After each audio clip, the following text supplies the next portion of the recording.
All right.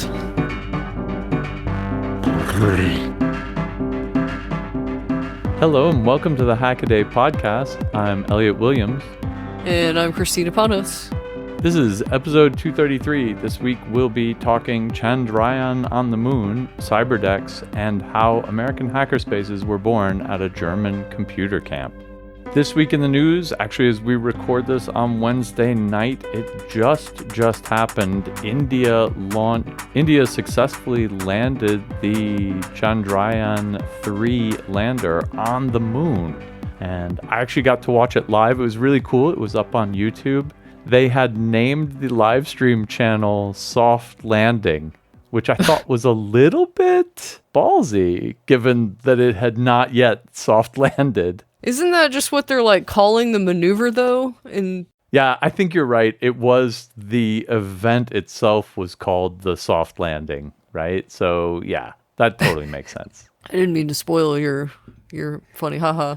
I just saw it and I was like, jinx. Yeah, so the neat thing about this is there's going to be all sorts of new science done here. It's the first time anything with scientific apparatus on it has been landed in the polar regions of the moon. And they have a 6-wheeled rover on board that's going to drive around and figure out what's going on with the ice there. That's the other big Indian lunar space success, is that their first probe to the moon, I guess it was an orbiter, Chandrayaan 1, back in 2008, discovered that there was some ice in the regolith around the poles. And so that was their big discovery out of their first successful lunar mission. And then the second one actually cratered, and that was kind of a bummer. Tom wrote up a great article about it before it happened, and you should read about that. I'll throw the link in the show notes. But this is then number 3, and they managed to pull it off. So good news, and real science will soon be done, we hope. So pretty stoked for that. And it was pretty sweet to watch it coming down. They actually did this maneuver where it hovered. It came to like a complete halt at like 150 meters or something when it was trying to figure out where it was going to land. And it just hovered there. And it was going up and down between like 149.7 and 150.3 meters. And just kind of going, bobbling up and down a little bit. And I have to say that, when I started thinking about that they're able to get this autonomous lunar lander thing to hover kind of within, 50 centimeters in space. That's crazy. That's like, yeah, it's like, what, couple feet to you Americans out there. And just hold altitude for, 20 seconds, 10 seconds. It seemed like a really long time. It was really crazy. That was the point at which the Indian Space Control Center people were freaking out and were like, oh, it's going to work. And I'm like, 150 meters is a long fall, but it looks like everything is totally under control. Actually, I think it was the biggest YouTube live stream ever, too. I think some people in the chat said that it was like 6.5 million people tuned in to watch it. So, jeez, there's a lot of people in India, and me. Actually, I think a whole lot of people around the world were watching. By the time the podcast's out, actually, Tom will have an article written about the mission, what's coming up, the successes. Yeah, we'll have to throw the links for that in the show notes, too. This is a journey into sound. What's that sound? What's that sound? What's that sound? Oh, yeah. This is the shortest ever What's That Sound? Really? Yep. You can listen to it a couple times if you want to. That is short. See? It's a musical instrument. A ukulele? It's the beauty of it is it doesn't sound at all like the instrument it is. It almost sounds like you're turning a jack-in-the-box. Okay. So one little, oh yeah, the little plunk noise. Yeah. Yeah? Yeah? What, am I on the right track or something? No. Okay. It's electronic? So it's like a synth or something. Yeah, it's like a synth or something. I was gonna say it almost reminds me of some song. It should remind you of a million songs. It should remind you of Boom, boom, boom, boom, boom, boom. I don't even know what. It should remind you of like every. I want to dance with somebody. It That's could what it be. reminds me of. Could be. We'll have to go check that out. Actually. All right. Okay. I'm giving it up now. It is the cowbell sound from the Roland TR-808 drum machine, Oh, which has the of course. has the reputation of being kind of the worst sound ever.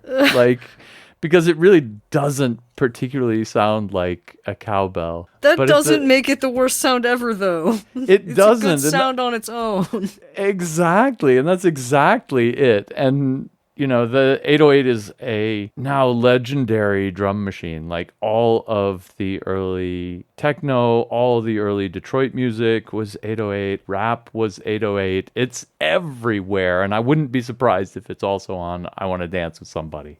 Like this is the time when the 808 was everywhere. I have to say, I am very proud of our Hackaday listening audience. We had 41 answers total, and of them, 24 were correct. Nice. And the number of people who said they needed more cowbell. Oh my God, you're right about I Want to Dance with Somebody. Nice. Seth M. Roland TR-808 cowbell, famously used in Whitney Houston's I Want to Dance with Somebody. Sweet. Holy what? Awesome. Well, good. See? There you go. Like, I learn a lot from reading these answers. I'll tell you that much. But yeah, 24 people got it right. So congrats to you all. And I have to figure out a 24-way random number generator. Let's head on over here and do the hash of a file on my hard drive that I've never hashed before. And we'll see what that gives me. And, ooh, look at that. There, I have your Teddy Ruxpin tape deck sound from a million years ago. I'm going to pass that through MD5, and I'm going to do mod 24, and we'll see what we get. We got the number 12. So congratulations to, oh my God, Tjornild, I think. Scandinavian names. Congratulations, Tjornild, or Mild. Stupid sans serif fonts and Scandinavian names. The cowbell sound from a Roland TR-808 drum machine. Absolutely impossible to be correcter. Shout out to Simon Cowbell, Smelly Ham. Gross.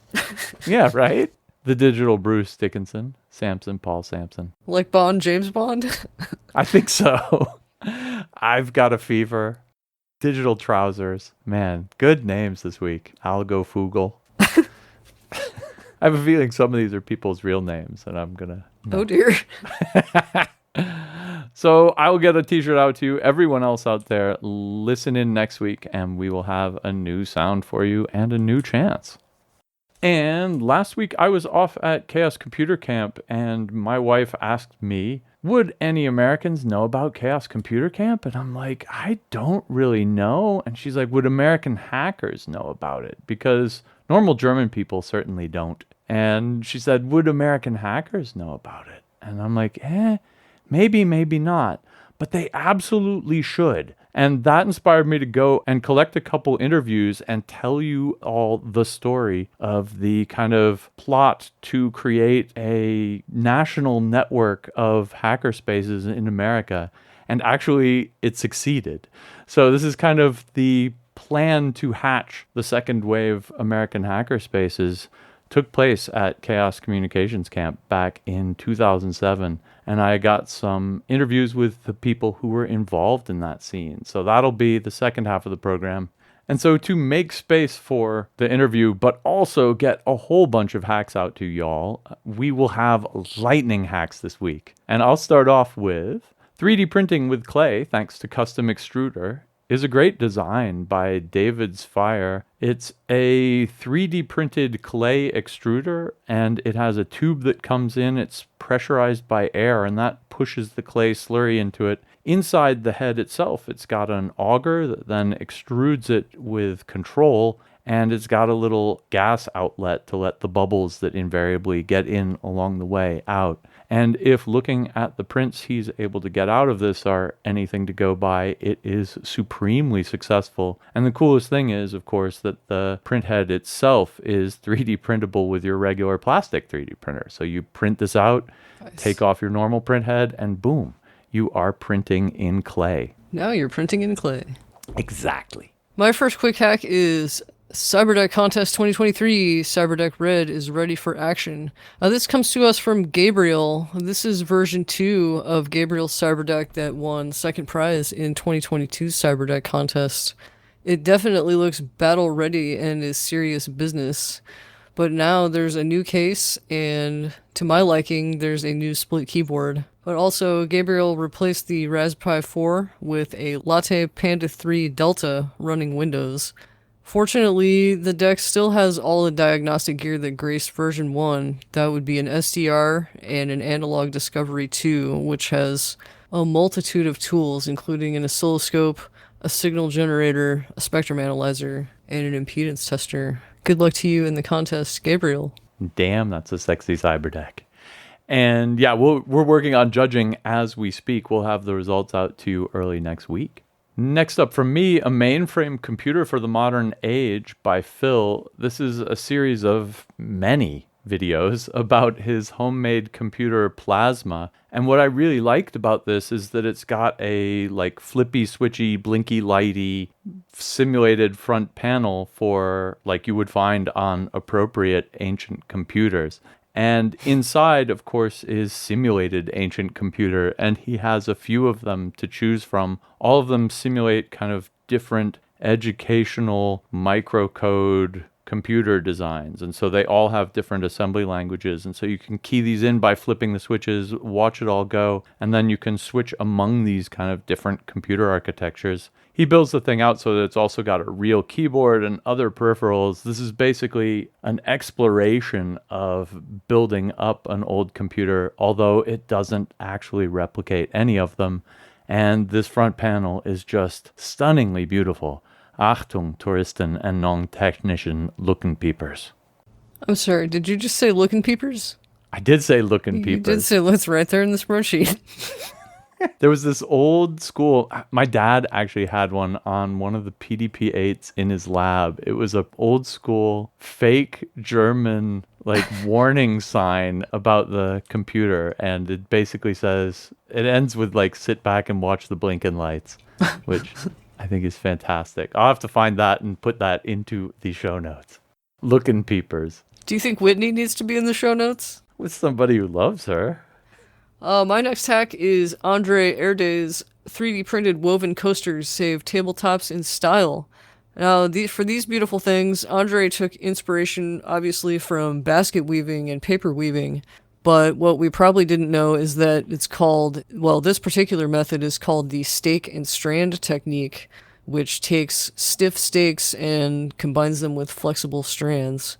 Rather than truly weave them together, which might compromise the semi-unflexible PLA, Andre printed the stake parts already bent into what looked like square waves from the sides, and then carefully wove the strands between them in standard fashion.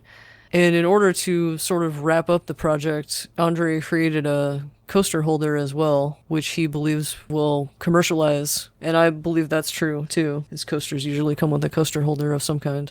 But yeah, great job. I think these look great. Kind of want to make some for myself. I'll admit I couldn't figure out how it was assembled just from looking at that still picture. I had to go watch the video.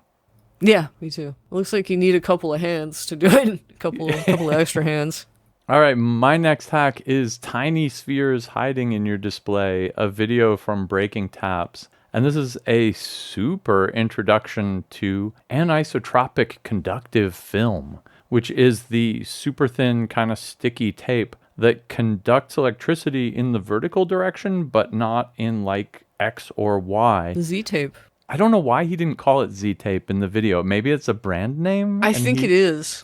I think it is. It's the awesomest stuff because it lets you, in this case, his demo is gluing flat flex connectors to the connectors on an OLED display. And that's apparently how they're assembled at the factory.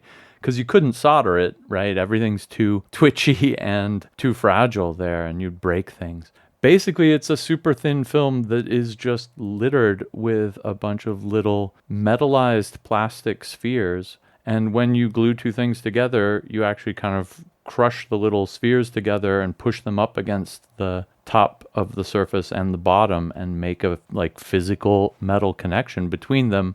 But there aren't enough of the spheres in the tape that they touch each other going sideways. So you smoosh it flat and you can get it to transmit in the Z direction. Really cool. And basically just like he's showing off with his electron microscope there. And it's just awesome. There is a lot of tiny, tiny things porn going on here. It's really, really pretty. My next hack comes from Spam. It is 23... With a 4. With a 4. SP4M. Spam. Yeah. My next hack comes from Spam. That's SP4M. It is 2023 Cyberdeck Challenge Modular Cyberdeck Creation Kit. Boy, this thing is cool. And even cooler is that Brian McEvoy, our writer here, ran into Spam at DEF CON, and Spam was in full gargoyle mode wearing the thing around. Now, the point of this deck is to create printed parts that could accommodate any available piece of e-waste. In this iteration, Spam is using a wired Apple keyboard and a trackpad from the trash and a Steam Deck for the head.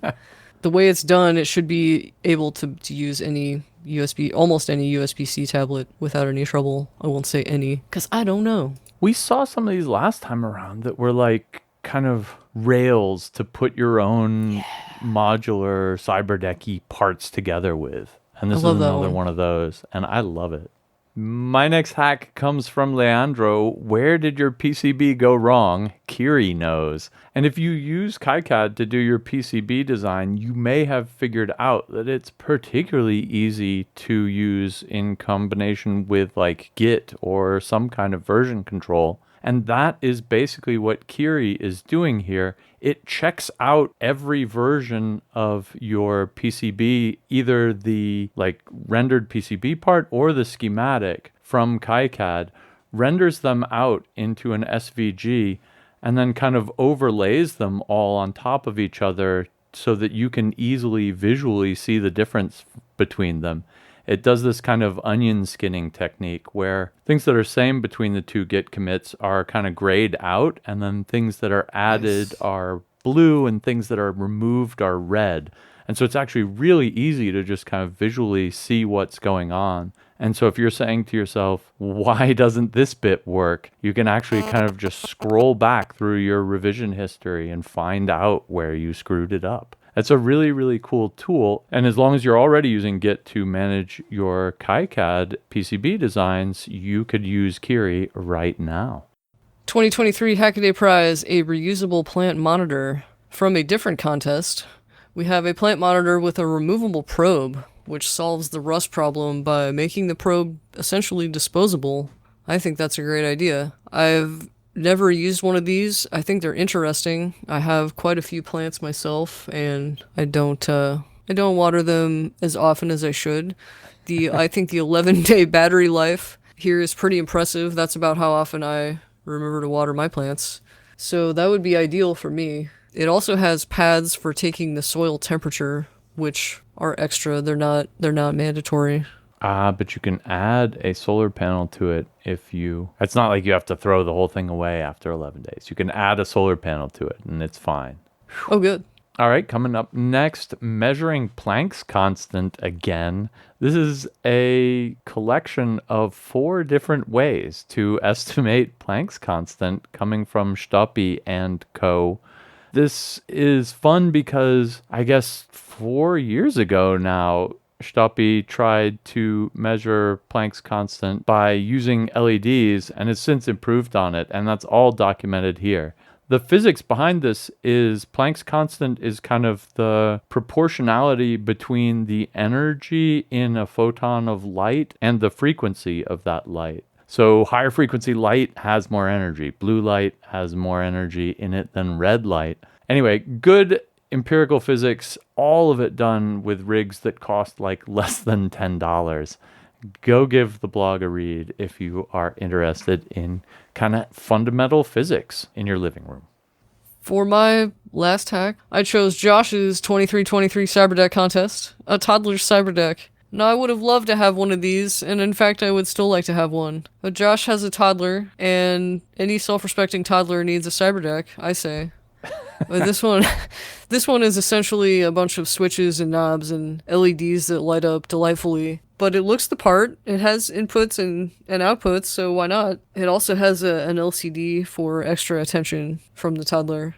But it's not connected to the bottom part at all, which is controlled with an Arduino Mega 2560. I think this was a great entry.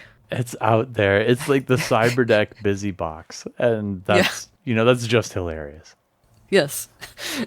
And bringing up the rear, the dipole antenna isn't as simple as it appears. This is a kind of video deep dive by Fez into the dipole antenna.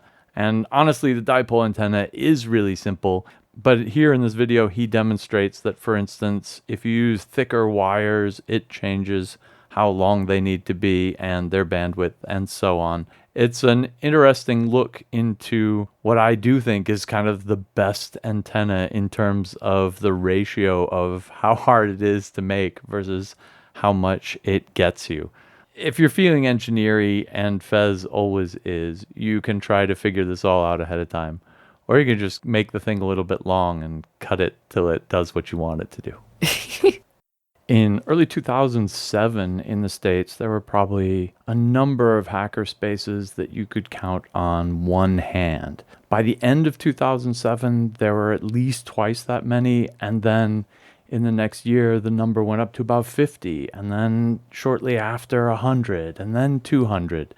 And all of this within the space of a couple years. And so you might ask yourself, what happened in 2007 that kind of caused this flowering of the hackerspace movement in America? And I was thinking about this while I was out here in Germany at the Chaos Communications Camp, because actually that's kind of where it all began. And the story is really interesting, and I don't know how many of you out there know it. So I thought I would interview a couple of the people who were intimately involved in the events of summer 2007 and tell the story for you. I'm not an entirely impartial observer either. I was actually one of the early members of HackDC, a Washington, D.C. hackerspace, which is probably the second of this new wave of American hackerspaces. And I know a lot of the people we'll be talking about today. But in this interview, I'd like to introduce to y'all Jens Ohlig, who was at the time with Chaos Computer Club. Now he's just a normal person like you and I, but he was involved in writing a document, Hackerspace Design Patterns, which ended up being kind of the blueprint that a lot of the second wave American hackerspaces took on and used to form themselves. I know it was super influential in how we viewed ourselves at HackDC. And I also met up with Mitch Altman, the founder of NoiseBridge in San Francisco, which was actually the kind of third of the American New Wave hackerspaces, to get his perspective on the whole thing. So I'm going to piece all these together, and hopefully you'll get a feeling for how this all happened and what the heck any of this has to do with 5,000 German hackers out camping in a field in the summer of 2007. And what's really kind of amazing looking back on this is that the American hackerspace movement was actually kind of started very intentionally by at least one person, Nick Farr, who organized a group of American hackers to, after DEF CON, fly out to Germany to Chaos Communications Camp and then take a tour around a bunch of German and Austrian hackerspaces at the time, see what they're about, see what's going on there. And this was all kind of explicitly with the hope of bringing this idea back to America, spreading it all over. And in Nick's own words, we're hoping this trip winds up being a watershed moment for the US scene. And man, did he hammer that right. So this was the story of the Hackers on a Plane trip, which is what he was calling it. I'll throw some links in the show notes if you want to do some background reading. And so without further ado, Hello, my name is Mitch Altman. So in 2007, there was a hacker camp, and I went there on my own, but I had known Nick, and I met him and other Hackers on a Plane people before, during, and after camp. But Jens and these other people who knew Nick, who knew me, showed us the sort of the preview of the Hackerspace design patterns. Yeah. And one of the incentives for them to do that was to encourage people to start their own hackerspaces. And Nick bringing over all these North Americans, that was an opportunity to start hackerspaces not only in Germany and the German-speaking world, but elsewhere in the world, in particular North America. And me and Bree Pettis and Nick Farr were super inspired by all of this. And we knew that we were going to start hackerspaces when we got home. Yeah. Because these events, I mean, you know, you've been coming to these for a long time too. Yeah. They're so inspiring, and people are so open and sharing, and they want to learn from you, and we all learn from each other, and then we want the next one. Yeah. And if we had a hackerspace, we wouldn't have to wait. It would just always be there. Yeah. So anyways, it was Nick Farr who had the idea about Hackers on a Plane. Nick had been going to CCC, Chaos Computer Club events for a long time before that, and he'd been involved with DEF CON, which was more his community before. And he thought it would be really beneficial to bring some of these North American people over to these scenes here in Germany, started by the CCC, so they can learn from it and hopefully spread it around. Because North America, there really weren't so much, there wasn't so much of this kind of stuff happening. So Nick thought that bringing the North Americans here to see what's going on, they would learn a bunch and go back home and do something cool. It was totally unknown what, but it was kind of serendipitous that these German hackers, including Jens, who you talked to, were researching hackerspaces here in Germany, mostly involved with CCC, and learning what has worked well for them and what hasn't worked so well for them over the past several years, and put those into what they termed patterns. And not what you should or shouldn't do, but you can see these people found that this works cool for them and this didn't. So you can do it any way that's good for your group, but learn from these people. It's really, really, really useful. The hype was growing about this. The Americans are flying over in a plane, and we sat together. So there are 3 names on the paper, and it's important not to say that I'm the only author, because all the good things are group efforts. And we were brainstorming about how can we live up to this pressure, like. They want to learn how hackerspaces work, and we should better come up with something good to show them. And I had this idea of, let's use this metaphor from software development of design patterns. And that works really well because sometimes people call it a step-for-step thing, but it's more like a catalog of things where you can mix and match and grab some parts and leave some parts out. And I know many hackerspaces who do one aspect totally different than what is in this design patterns document. And sometimes it works and sometimes it doesn't. And I get to say, told you so. But it's really something like, these are our experiences and they worked for us. So there are challenges, and the Hackerspace design patterns were really good at pointing out the challenges and some ideas on how to overcome them. And so, great, let's do this. I started with friends in San Francisco, Noisebridge. Nick started HackDC, which you're intimately knowledgeable about. And Bree, with other people, started NYC Resistor in New York City. And they became, with the help of many CCC people and many, many other people around who were excited about this. And it became examples for other people to draw from.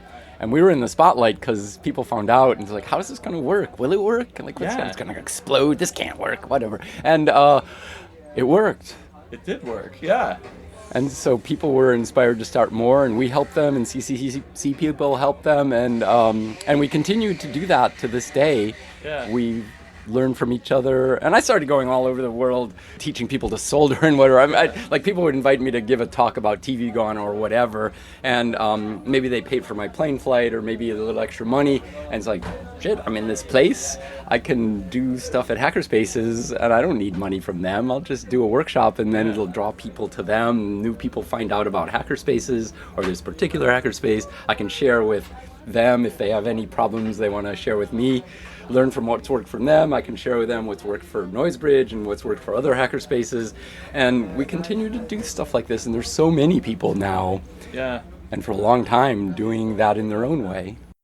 I'm very proud of the impact of the document, but today I would not rewrite it completely, but I can see myself as a very young person in that document, and I would have chosen a different approach in many of the cases. So this is also something that I really, really like about the way that the hacker scene developed. Back in the early 2000s, it was very much a rock star environment. People were bragging constantly. It was cool to be mean to your friends. And I'm extremely happy that Gen Z did away with all this bullshit and they are just kind. Yeah. Because kindness is so much more sustainable than one-upping each other, you know. Yeah. And I wouldn't say that the document has a lot of this rock star attitude or hacker machismo in it,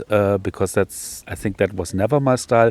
But some of the spirit today, I would revisit that. You know, there, for instance, there's one pattern that says, if everything else fails, just command people to take out the trash, which is right. But today I would maybe use a different phrasing for that, you know? Tough managerial strategy when they're all volunteers, right? Exactly, yeah. Totally. So that's good. I mean, it's I'm happy that it has a value that is still relevant today after so many years, but I'm also happy that it kind of became a living document and people are adopting it. Yeah.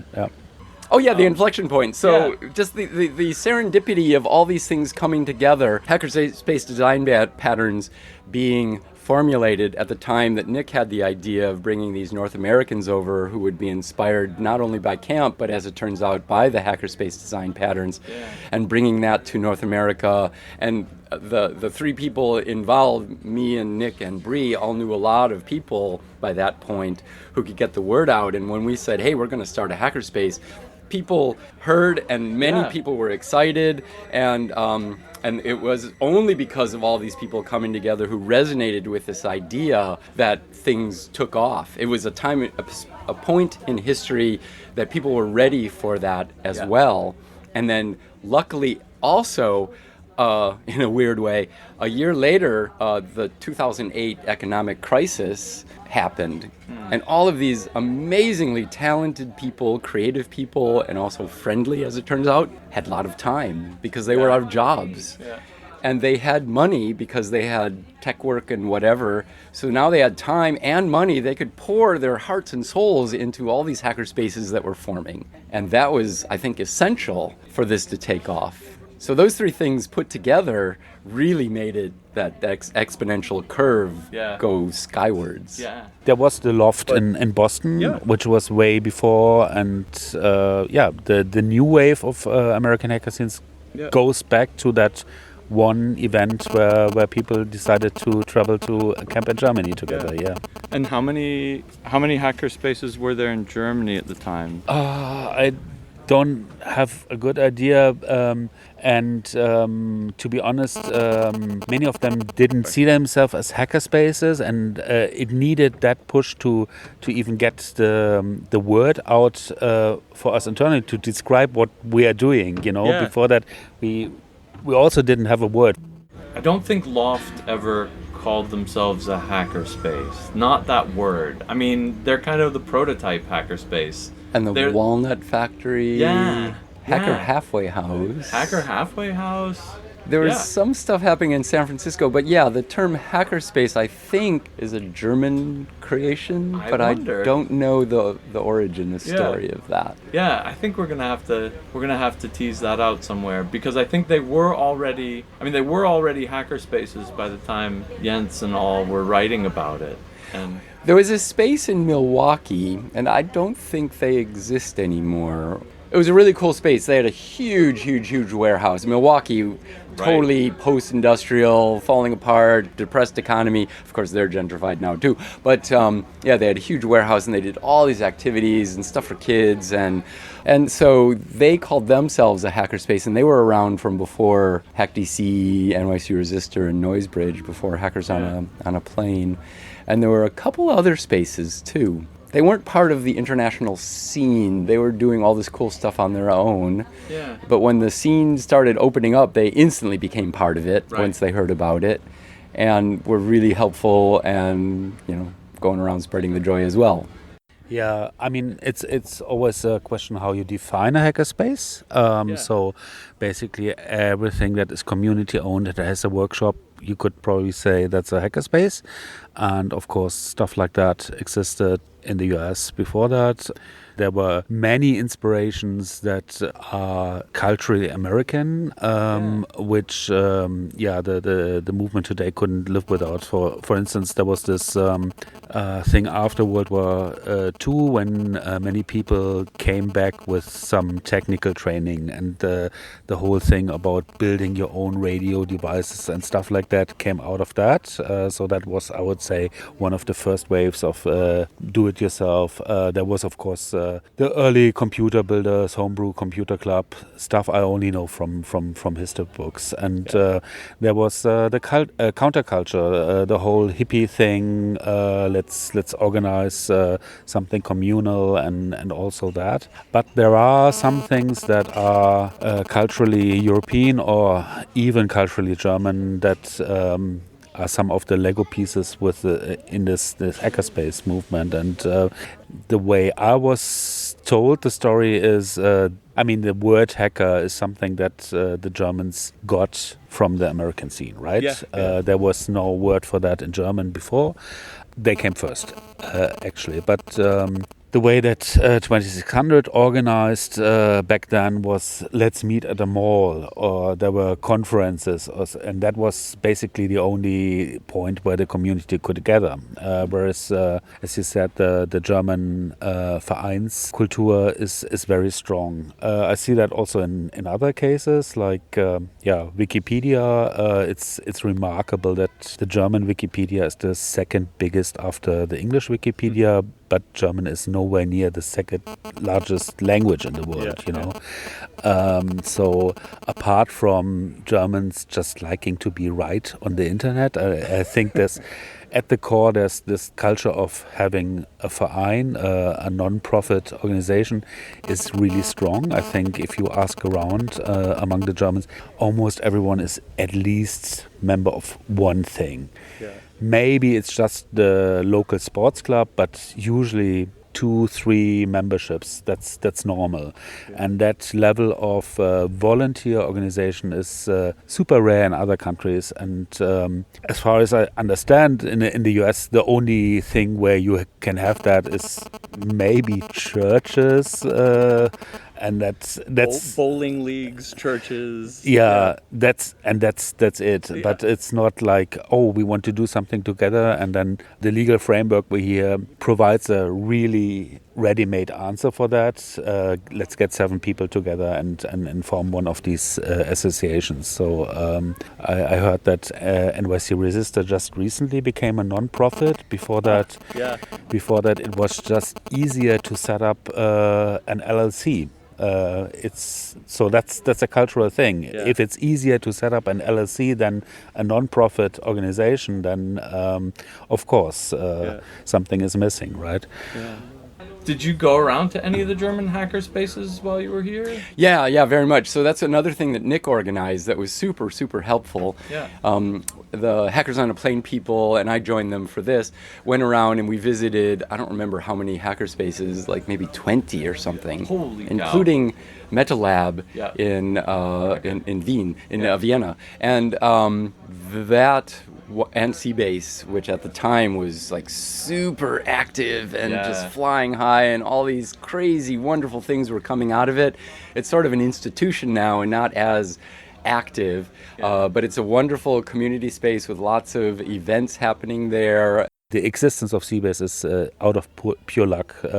So in the last days of the GDR of East Germany, one of the city officials of East Berlin said, "Oh, we are going to have a rush when we switch to market economy. People will come in and buy all the attractive housings. We should allocate a part of the state-owned housing, real estate for culture." And this is the reason why you have maybe the most expensive part of Berlin, very, very central, you have a weird thing like Seabase, just because one politician in the last days of a vanishing state had the right idea of maybe not everything should be bought up by companies, and That's beautiful, actually. yeah.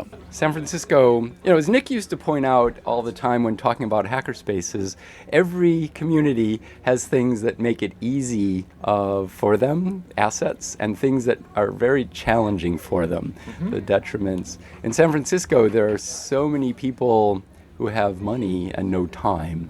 The lack of time is a problem, but then there are all these people who are basically even homeless, or people who are working part-time, struggling to get by, but they have a lot of time and energy to do something cool.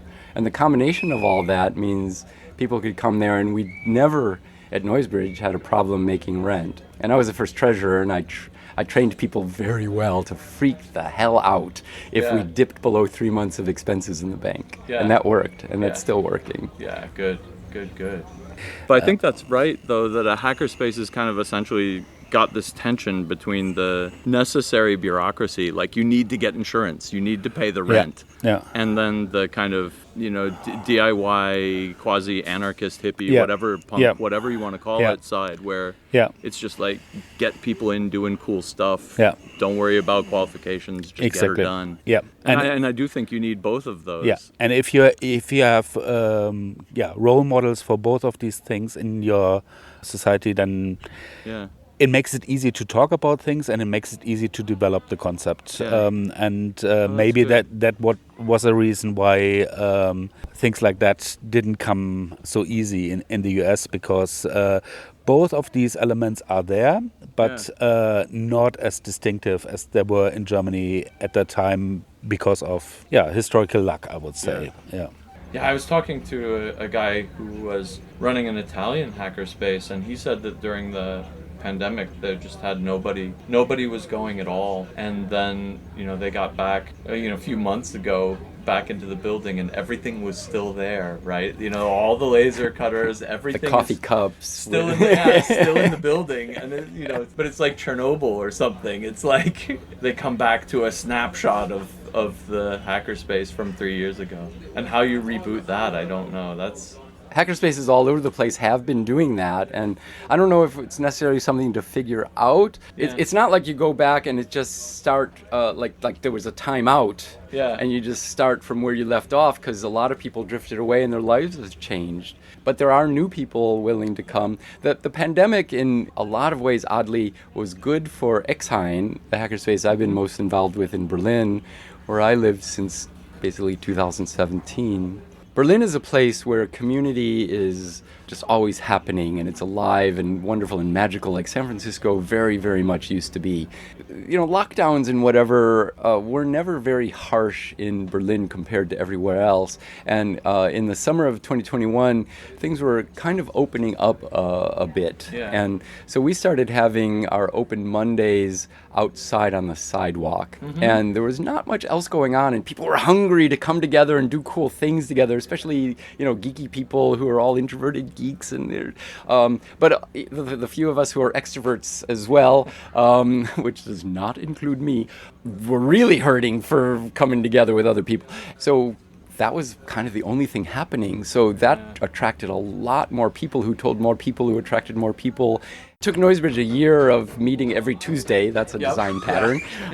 Meet every week. And since every day of the week sucks, no one can agree on a day of the week. Just pick Tuesday and get it over with and meet every Tuesday. Exactly. So that's what we did. Yeah, there are some things where you leave a dent in the universe, and maybe you have just one of these in your life if you're lucky. Many people are not that privileged, and that definitely is something, and it warms my heart in a strange way when they say, and we meet on Tuesdays. I'd like to say a heartfelt thanks to both Jens and Mitch for this interview, but also for everything you've done for the hackerspace scene all around the world. It definitely wouldn't be the same without the work that either of you have done. Well, that wraps it up for this week's Hackaday podcast. Thanks very much for listening. To follow the links or leave a comment, head on over to the show notes, hackaday.com/podcast. And if you see anything cool or do anything cool, send us a tip, tips@hackaday.com. And until next week, Keep on hacking. Do-do-do-do. Do-do-do.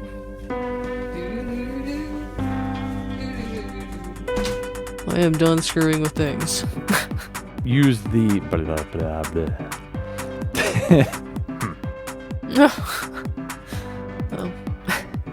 We gotta do the outro stuff.